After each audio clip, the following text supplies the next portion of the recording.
मीठे पानी में तैरने में सक्षम इस शार्क की त्वचा खुरदरी और सुस्त होती है और काटने की शक्ति भी बहुत तेज होती है। गश्त पर निकले एक वन रेंजर को एक उथली धारा मिलती है जो एक कार को डुबो सकती है और एक विशाल प्राचीन शार्क को आश्रय दे सकती है।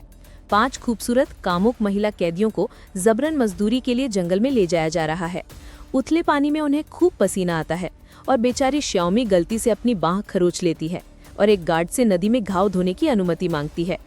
उसके रूप और डील डॉल को देखते हुए उसे कौन मना कर सकता था। गाँव ने गार्ड को एक चुंबन दिया, अपनी कमर हिलाई और खून के धब्बे को ध्यान से साफ करने के लिए नीचे झुका। खून की गंध किसे आकर्षित कर सकती है? बेशक ये हमारी हमेशा मौजूद शार्क है। गार्ड इंतजार करता रहा, लेकिन श्याओमी तब तक वापस नहीं लौटी जब तक कि बाकी सभी अपना काम खत्म करके इकट्ठा नहीं हो गए। अपने वरिष्ठों को रिपोर्ट करते हुए उसने नदी के किनारे तब तक खोजबीन की जब तक उसे श्याओमी की खून से सनी कमीज नहीं मिल गई। तेज गंध के कारण शार्क ने उसे उगल दिया होगा। वरिष्ठों को एहसास हुआ कि कोई मर गया है, लेकिन चूंकि वे सिर्फ कैदियों की रखवाली कर रहे थे, मामले की जांच नहीं कर रहे थे, इसलिए उन्होंने घर लौटने और विशेषज्ञों को बुलाने का फैसला किया। अचानक उनकी मुलाकात एक खूबसूरत महिला से हुई जो मदद मांग रही थी। वो अकेली, कमजोर और लाचार थी। गार्ड ने जल्दी से गाड़ी रोकी, तभी एक चमकती पिस्तौल ने उसका सामना किया। अधिकारी दंग रह गया। वे पुलिस की गाड़ी लूट रहे थे और इतने हंगामे के बाद उन्हें एहसास हुआ कि वे जेल से भागने वाले हैं। बाकी महिला कैदी दंग रह गई, लेकिन जैसे ही उन्हें इसका एहसास हुआ उनमें से कुछ तुरंत उनके साथ शामिल हो गई। आखिर आज़ादी की चाहत किसे नहीं होती, लेकिन वो श्यामला बच्चे पैदा करना नहीं चाहती थी। वो बस अपनी सजा सुरक्षित रूप से बिताना चाहती थी और अपने बेटे के साथ रहना चाहती थी। गार्ड ने इस बहस का फायदा उठाया और भाग गया। उसे हैरानी हुई जब उसने एक मैनहोल का ढक्कन देखा और जल्दी से नीचे उतरा, जिससे एक विशाल भूमिगत गुफा दिखाई दी। दौड़ने से प्यासी लॉन्गडोंग वार्निंग ने एक पानी का स्रोत देखा और पानी पीने के लिए दौड़ी। उसे लगा कि वहां जरूर कोई विशाल शार्क होगी। एक खूबसूरत महिला नदी के किनारे धूप सेंक रही थी। उसके पैर आराम से लटक रहे थे। शार्क उसकी खुशबू सूंघते हुए उसके पास पहुंची। स्थिति को खराब देखकर महिला जल्दी से किनारे पर पहुंची, लेकिन कौन सोच सकता था कि शार्क जमीन छोड़ देगी। और फिर एक बेताब पीछा शुरू हो गया। एक खूबसूरत महिला का एक पैर गायब शव देखकर मां के साथी घबरा गए और जल्दी से जंगल में खोजबीन की, उसका कटा हुआ पैर और एक शार्क का दांत निकाला। लेकिन जंगल में शार्क कैसे हो सकती है?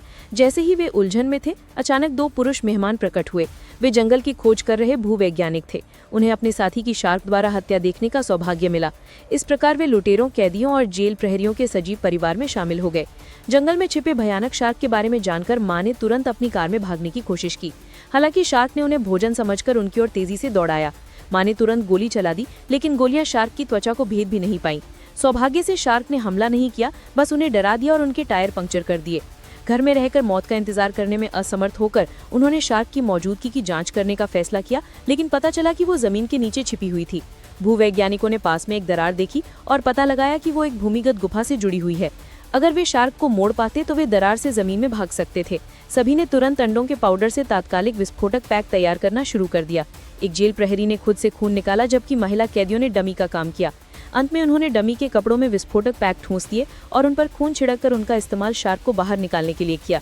जैसे ही शार्क इकट्ठा हुई, उन्होंने विस्फोटक पैक को विस्फोट करने के लिए गोलियां चलाई और इस मौके का फायदा उठाकर पीछे से तेजी से दरार की ओर दौड़ पड़े। शार्क धीमी गति से उनका पीछा कर रही थी, लेकिन भूवैज्ञानिक ने अचानक जमीन पर गिरने जैसा कदम उठाया। बहादुर युवक शार्क को आकर्षित करने के लिए आगे बढ़ा, फिर दांतों में छुरा घूंप दिया। भूवैज्ञानिक तुरंत अपने पैरों पर खड़ा हो गया। जमीन से बहरताली से उछलते ये जीव केंचुए या पेंगोलिन नहीं, बल्कि एक रहस्यमय शार्क का समूह थे। शार्क से बचने के लिए चतुर इंसानों ने भूमिगत गुफा से भागने की योजना बनाई। गुफा का चक्कर लगाने के बाद उन्हें आखिरकार दूसरी तरफ एक रास्ता मिल गया, लेकिन वो नदी से अलग था, जिसे तैरकर पार करना बहुत खतरनाक था। इसलिए वे औजारों की तलाश में वापस गए और सौभाग्य से उन्हें एक छोटी कयाक, एक जोड़ी चप्पू और रस्सियों का एक बंडल मिल गया। ये मत पूछिए कि गुफा में इतना सारा सामान क्यों था। भूवैज्ञानिक जो खुशी से आश्वस्त थे कि वे बच गए हैं, उन्हें चेतावनियों की चिंता करने का समय नहीं मिला और फिर उन्होंने गुफा पार करने की योजना बनानी शुरू कर दी। उन्होंने अपनी कयाक के दोनों सिरों पर एक रस्सी बांधी। उन्होंने पहले चप्पू चलाकर रास्ता तलाशा, लेकिन गुफा के अंधेरे में कुछ भी दिखाई नहीं दे रहा था। अटूट विश्वास के साथ वे आगे बढ़े और सफलतापूर्वक दूसरी तरफ पहुंच गए। उसने रस्सी का एक सिरा पकड़ा और महिला कैदियों को कयाक खींचने को कहा और वे दोनों जोड़ी बनाकर रस्सी के सहारे दूसरी तरफ सरकने लगी। काले बालों वाली महिला के हाथ में बंदूक थी और गोरी महिला नाव चला रही थी। वे भी सुरक्षित पहुंच गए। केवल आखिरी सबसे बड़ी बहन जीशुक बची थी। इस बार शार्क आखिरकार पास आई, लेकिन किसी ने उसकी मौजूदगी पर ध्यान नहीं दिया। जीशुक, जो अपनी महिला कैदी होने की हैसियत को कभी नहीं भूलती, उसने अपने सामने ही निकलने का रास्ता देखा और भागने से पहले गार्ड को खत्म करने का फैसला किया। लेकिन गार्ड ने तेजी से अपने पीछे चल रही गोरी महिला को चकमा दिया और उसे गोली लग गई। गोली चलाते समय जीशोक का संतुलन बिगड़ गया, वो पानी में गिर गई और शार्क ने उसे निगल लिया। बड़ी बहन चीखी और जाहिर है शार्क ने उसे खा लिया। अंत में केवल जेल प्रहरी और काले बालों वाली बहन ही बच निकली। काले बालों वाली बहन अपने बच्चे को लेकर चिंतित थी, इसलिए वो भागने की हिम्मत नहीं जुटा पाई, इसलिए उसने जेल प्रहरी से उसे वापस ले जाने को कहा। लेकिन साथ साथ जिंदगी और मौत का सामना करने के बाद जेल प्रहरी भी उदासीन नहीं रहा। वो पलट गया और कुछ न देखने का नाटक करने लगा।